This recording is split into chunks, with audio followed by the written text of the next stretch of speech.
In modern-day sports, black athletes have gained more acceptance and black issues have garnered more awareness. And yet, almost contrary to the mosaic of colors seen on present-day racetracks, the faces of jockeys tell another story.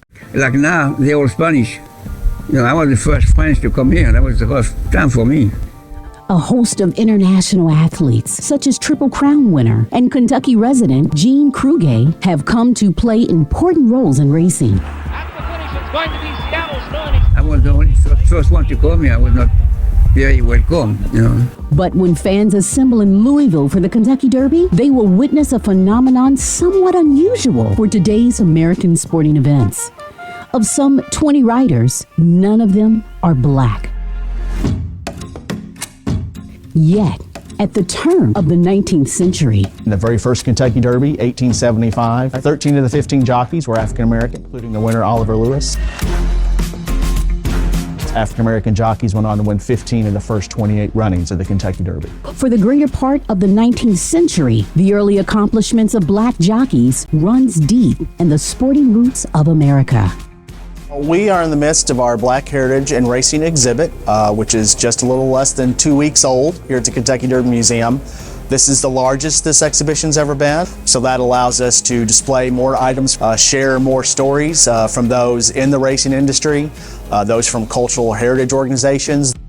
Calvin and I come from a family of long equestrians, founding the Project to Preserve African American Turf History. Most people in the community know us as PPATH, as they call it, to commemorate this forgotten past. My favorite part of the exhibit, to talk with folks that have been in the industry, to hear their stories. Countless stories that illustrate the prominence of black jockeys at the turn of the 19th century.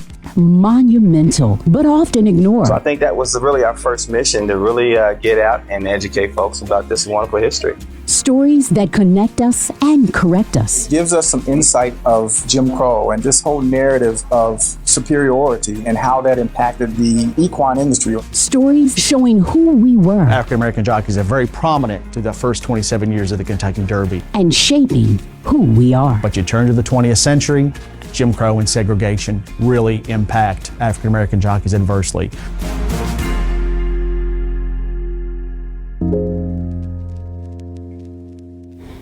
The rich tradition of black excellence in the early derbies was later lost due to a rising tide of institutional racism.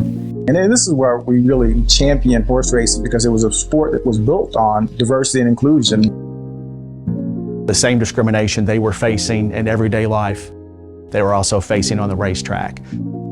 And confronted with the ideology that's tearing not only a nation apart, but it also rips an industry apart. Reaction to black achievement in the racing industry by white Americans existed on a continuum, ranging from violent aggression to silent indifference. You see racing governing bodies, they really stop licensing African American jockeys on a regular basis, so that impacts them. And also there's physical intimidation on the racetrack as well in the early 20th century.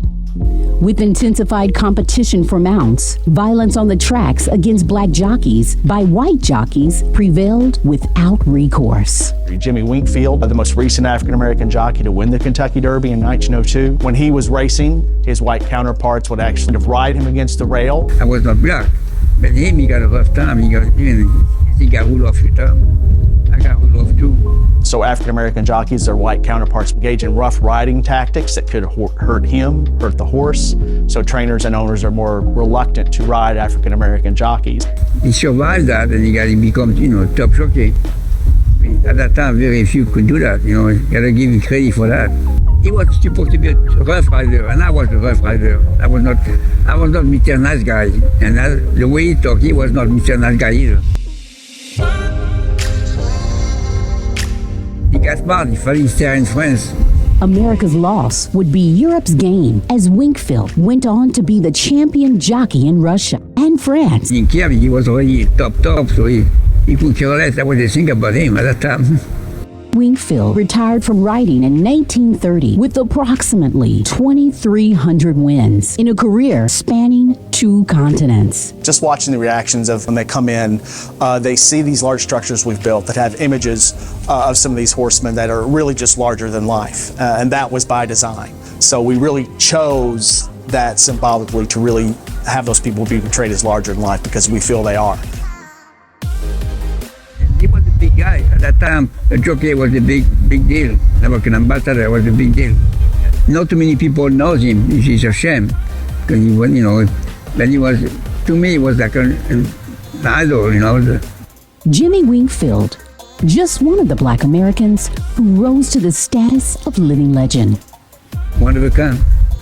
He was put his bar, for jockey.